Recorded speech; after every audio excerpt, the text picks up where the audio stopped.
Hallo Leute, welcome back to my channel Deutsch Flicks, where we make learning German so simple that even your grandma could pass even exam. So today we are solving a small mystery. What is the difference between ja and doch? Ja, you already know, which means yes, but what the heck is doch? Sind Sie bereit? Are you ready? Los geht's. So ja and doch, they both translate to yes.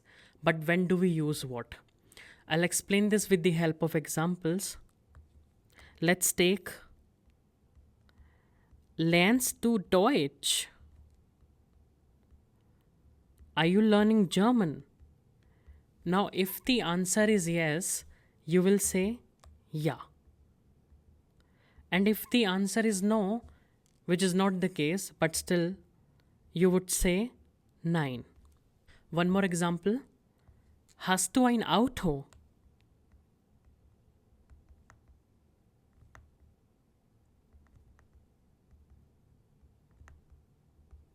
Now, if the answer is yes, you will say ja. If the answer is no, you will say nein. Now the question is, then when do we use doch?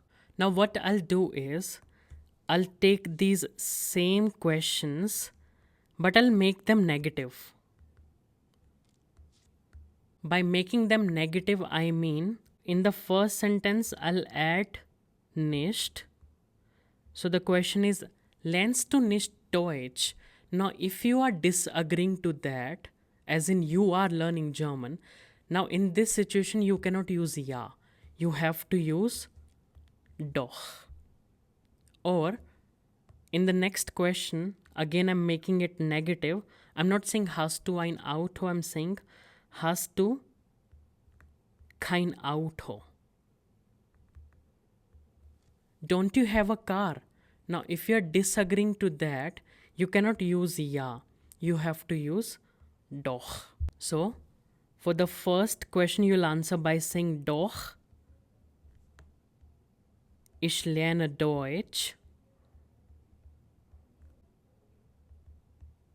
And for the second question, you'll say doch, ich habe ein Auto.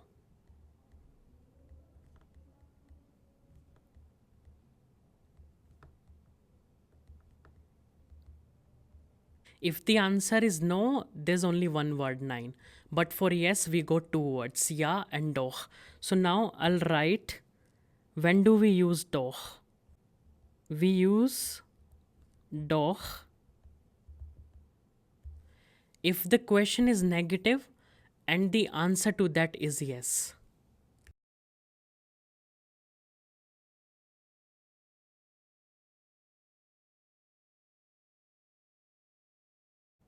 Now, how will I get to know that the question is negative? By looking at the words like nicht or forms of kind. So if you have understood this, let's solve one practice exercise. Welche Antwort ist richtig? Which answer is correct? Ergänzen Sie ja, doch oder nein? So you got three options. Ja, doch. So ja and doch, they both mean yes. And then we have another option, nein, which means no. So it could be that the answer is no. So don't get confused, simply write nein.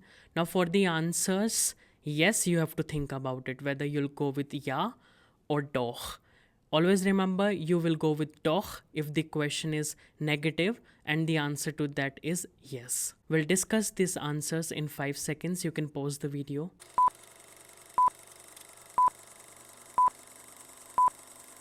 Okay, time to discuss the answers. Nummer 1. Möchtest du auch einen Kaffee? Would you also like a coffee? And answer is gerne, which means gladly.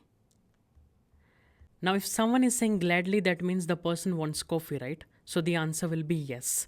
But for yes, I got two options, ja, doch. Is the question negative? Can you see nicht or forms of kind? No, right? Then we will go with ja gerne. Yes, gladly. Dann Nummer 2. Geht es dir nicht gut? Are you not good? Health-wise. And someone is saying alles super. Everything's superb. That means the person is well. The person is disagreeing to this. And hence we have to choose between ja and doch. The question is negative. We will go with doch. So someone is asking, geht es dir nicht gut? Are you not good? And reply is doch. Alles super. I'm disagreeing to you. Everything is super with me. Nummer 3. Hast du heute noch einen Termin? Do you also have an appointment? Someone is saying 3, which means at 3. That means the person has an appointment, right? Answer will be yes. But which one will you go for, ja, doch? I can see question is not negative. There's no keinen here. Hence, I will go with ja. Nummer 4. Haben Sie kein Ticket? Don't you have ticket? And someone is saying, here is this. Here it is. That means the person has ticket. He is disagreeing to the question. Question is negative. We will go with doch. Nummer 5. Kannst du Laura nicht helfen? Can't you help Laura? And the person is saying, ich habe keine Zeit. Die Zeit means time. So the person is saying, I do not have time. That means the person doesn't want to help Laura. So the answer is straight away no. And for no, we have the word 9.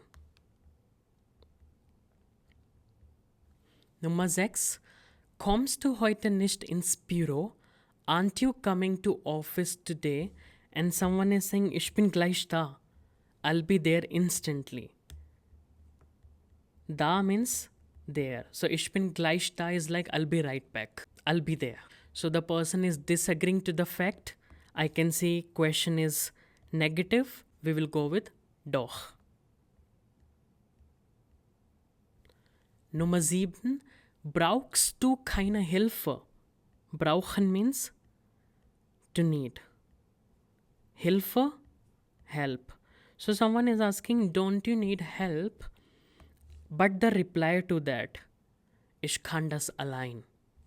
I can do that alone. Allein, this is not alien. Some students pronounce it as alien. This is allein, which means alone. So someone is saying, I can do that alone. That means he doesn't need help. Answer will be straight away, no. No in German is 9. So these are the answers. Just let me know your score out of 7 in the comment section. So you might hear doch used in other ways too, wherein doch will not mean yes. For example, komm doch mit. Setz dich doch. So don't worry, that's called a modal particle and it's something we will learn in a future episode when you reach B2 level. So for now, I can just tell you one thing, that in these examples, doch doesn't have any meaning at all. So you just learned something even some beginners miss for months. So no more ja to everything. Now you've got doch as well. And write your own sentence with doch in the comment section. And hey, don't be a boring ja person. Like, subscribe and hit the bell. And bis zum nächsten Mal. Tschüss. Like and subscribe.